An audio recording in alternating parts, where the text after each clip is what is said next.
I think the goal is to create a fire-resistant building envelope, right? Yep. And so frequently what you're combating against is elevated temperatures, wind-driven embers that might land somewhere on your house that would then burst into flame. So you want non-combustible materials. So, designing a fire-resistant building envelope starts both with what you do on the interior and with what you do as far as the exterior cladding is concerned. And that's one of the reasons that we love James Hardie. Easy to say, it's a cementitious product, so it's non-combustible. Some of the other ways outside of James Hardie, we could use metal siding. Those typically see Class A fire ratings, of course. Fiberglass windows, gutter treatments. That's one thing that we're seeing now in Jeffco and surrounding counties are adopting code around having your gutters protected so that you don't get an accumulation of pine needles and leaves and debris that can just combust through just a small ember spark landing from a nearby fire. Yeah, Boulder County has their FireWise, fire-resistant building assemblies that they have sort of developed their code around.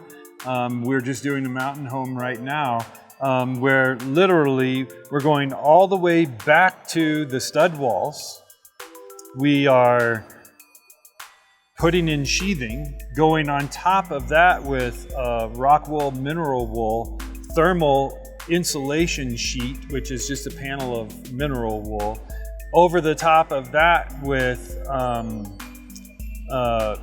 furring strips or strapping to which we can attach our cladding, which is going to be James Hardie, cementitious, Class A rated product. And then also up in the eaves, on that particular house, we're doing James Hardie panel soffits that do not have any venting. Yeah, so not having any venting.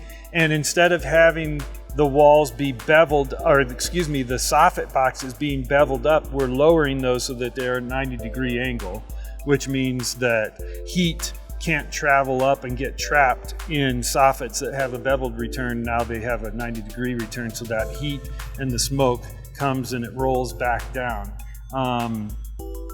If you do want to have soffit venting, there are ember-proof. We can use Vulcan vents. There are ember-proof soffit vents so that you can get the proper ventilation that you need for your attic space.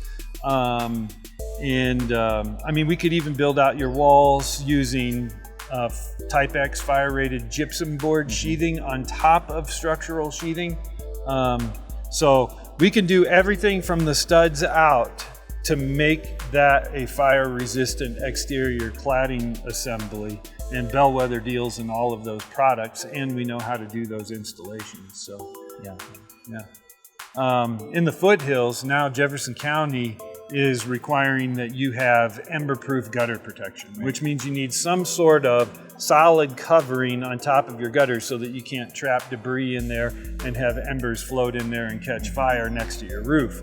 Because if you've hardened your walls and your eaves, the next most vulnerable spot is going to be your roof.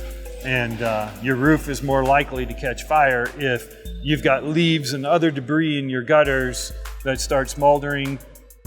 That's going to create a flame, and now it's going to shoot back up into your roof decking, and it's going to catch your roof on fire. So, we do those, by the way. Call us. Not just for the gutters. We do the whole exterior cladding, fire-resistant assembly. Hardening. We do hardening.